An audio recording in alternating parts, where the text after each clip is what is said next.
5 seconds. Sir, the scheme contemplated in Section 13 of the Banking Companies Acquisition and Transfer of Undertakings Act is under preparation. Government officials are consulting the Reserve Bank and the chief executives of nationalized banks. Whatever constructive suggestions you may make will be taken into consideration. Government is also examining how to give a fair share of the work relating to government treasuries and allied matters and of the accounts of public sector enterprises to the 14 nationalized banks.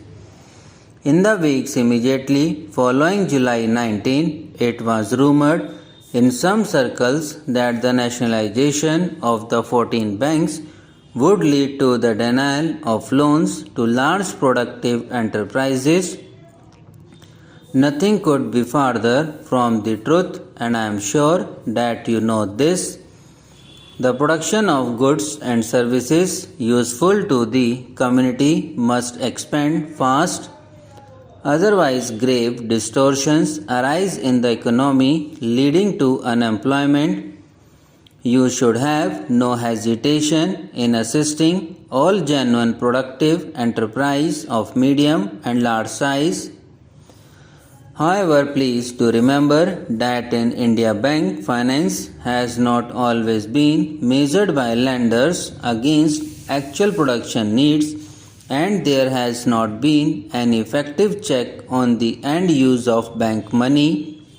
Naturally, you should be more alert in this sphere so that very big enterprises or houses do not have to be given larger assistance than is actually warranted in terms of the needs of production and distribution. The Reserve Bank should be able to advise you in detail in this matter. Similarly, in lending against shares and commodities, you would be well advised to be vigilant so that allegations of cornering of shares or of goods in short supply for unsocial purposes with bank money do not arise. The devices to ensure this are matters of detail which for the present, with the advice of the Reserve Bank, you should be able to work out. There are a few other points to which I should like to draw your attention. Most of the term financing institutions working in the fields of industry and agriculture are in the public sector. As there is a government representative on the board of every financial institutions, there is greater opportunity than before to coordinate our actions and attitudes with term financing bodies, particularly at the state level, so that the short-term and long-term needs of development are adequately taken care of.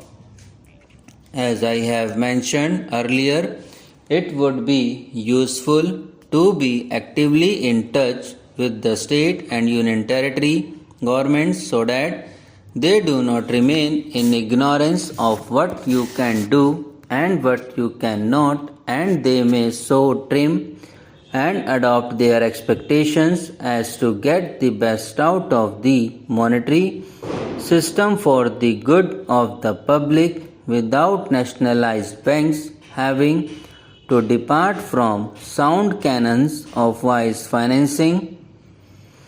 Incidentally, this might mean your subjecting governmental projects to constructive but careful scrutiny, advising the governments with particular precautions they should take in their own and the public interest, and you discontinuing the hitherto frequent practice of leaning heavily on government guarantees.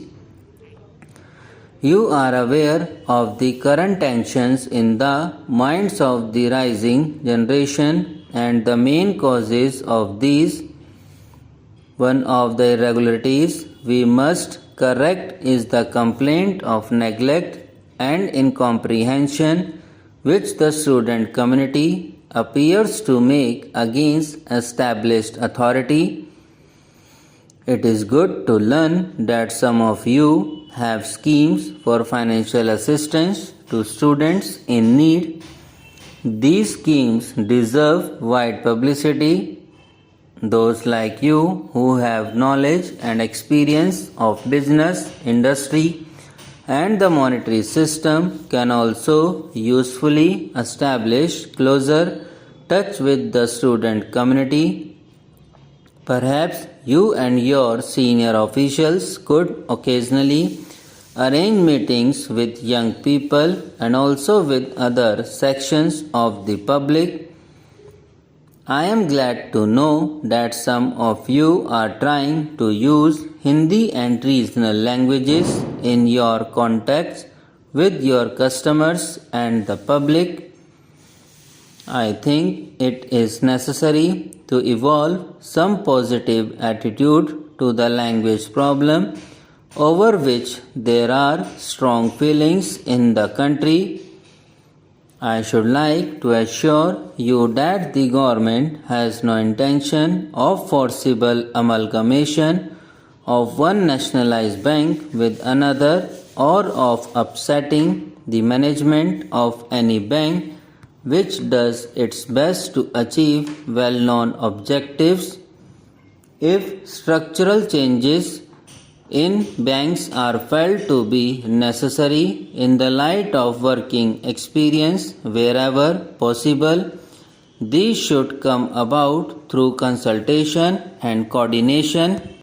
The fear was expressed to be some smaller banks whether their voice would be heard equally along with bigger banks.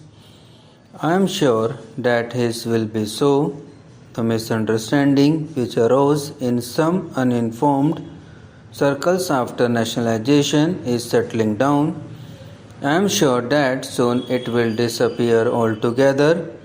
The nationalized banks, the Reserve Bank, and the central government will, however, be judged by the country mainly by quality and depth of the endeavor they make towards ensuring social and economic justice and for upliftment of the weaker sections of society.